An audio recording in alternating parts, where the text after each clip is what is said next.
Veteran politician O.Joy na lebaga sida rule of law later gubom tawriba si yamna laibak thibane constitution amagi makhada MLA mana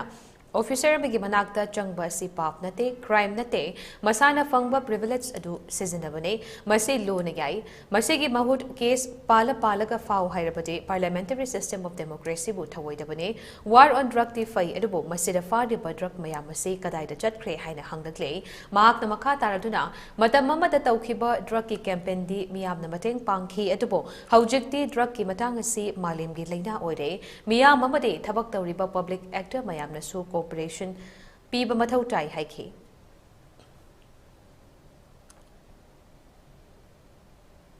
मेले अमन मागी लेबा की थबुक तौना शक्ति पी पावर प्रिविलेज इम्यूनिटी पीरिदो चंग बयाबो ऑफिस संग करी कइनो न हंगबदो एफआर चललग फाने हरगति is not the impediment to the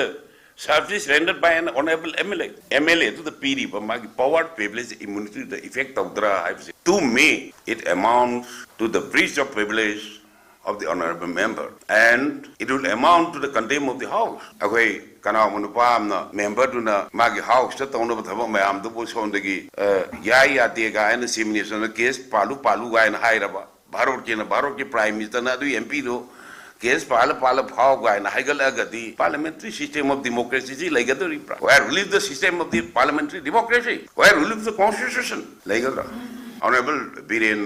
Lebak Chitaidawana drug war on drug man Taunen Toribu Singi Pai Karim Kanda war on drug Singli the Hangbay up question Mayamalay Marudi drug Mayam the Papa the Pagre Yam Pagre Joe the Gipari Hawagari Truck Amrone Truck the load the Fag he would drug Mayam Je Masi kadaida chatkhre war on drug torogadi masi fariba drug singdu numit khudingi accountability leibatai masi ki progress leibatai madu sukang kang dagi kanang kang ni phagi ba mayam do government na yada ni si mission ya ni ga nam puthoraga moina hona salibra is it not a possibility madu hone haibnati ai hari hone na ka charge torokani ai na hari di withokwe yadro